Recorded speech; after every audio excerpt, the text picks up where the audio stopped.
A trade route is a logistical network identified as a series of pathways and stoppages used for the commercial transport of cargo, allowing goods to reach distant markets. A single trade route contains long-distance arteries, which may further be connected to smaller networks of commercial and non-commercial transportation routes. Among notable trade routes was the Amber Road, which served as a dependable network for long-distance trade. Maritime trade along the spice route became prominent during the Middle Ages, when nations resorted to military means for control of this influential route. During the Middle Ages, organizations such as the Hanseatic League, aimed at protecting interests of the merchants, and trade became increasingly prominent. In modern times, commercial activity shifted from the major trade routes of the Old World to newer routes between modern nation-states. This activity was sometimes carried out without traditional protection of trade and under international free trade agreements, which allowed commercial goods to cross borders with relaxed restrictions. Innovative transportation of modern times includes pipeline transport and the relatively well-known trade involving rail routes, automobiles, and cargo airlines.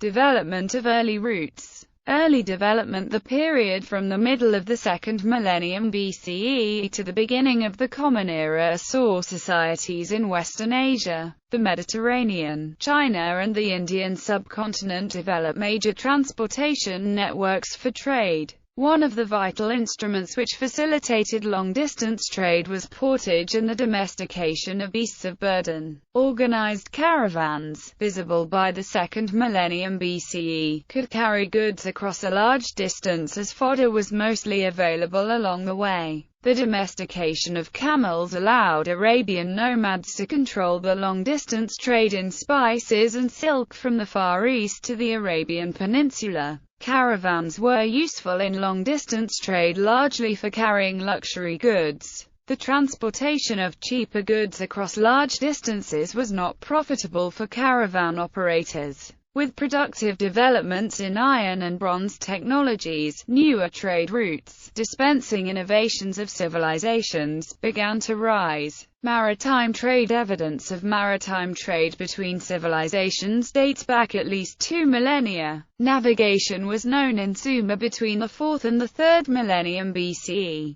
and was probably known by the Indians and the Chinese people before the Sumerians. The Egyptians had trade routes through the Red Sea, importing spices from the land of Punt, and from Arabia. Maritime trade began with safer coastal trade and evolved with the manipulation of the monsoon winds, soon resulting in trade crossing boundaries such as the Arabian Sea and the Bay of Bengal. South Asia had multiple maritime trade routes which connected it to Southeast Asia, thereby making the control of one route resulting in maritime monopoly difficult. Indian connections to various Southeast Asian states buffered it from blockages on other routes. By making use of the maritime trade routes, bulk commodity trade became possible for the Romans in the 2nd century BCE. A Roman trading vessel could span the Mediterranean in a month at 1/60th the cost of overland routes. Visible trade routes. The peninsula of Anatolia lay on the commercial land routes to Europe from Asia as well as the sea route from the Mediterranean to the Black Sea.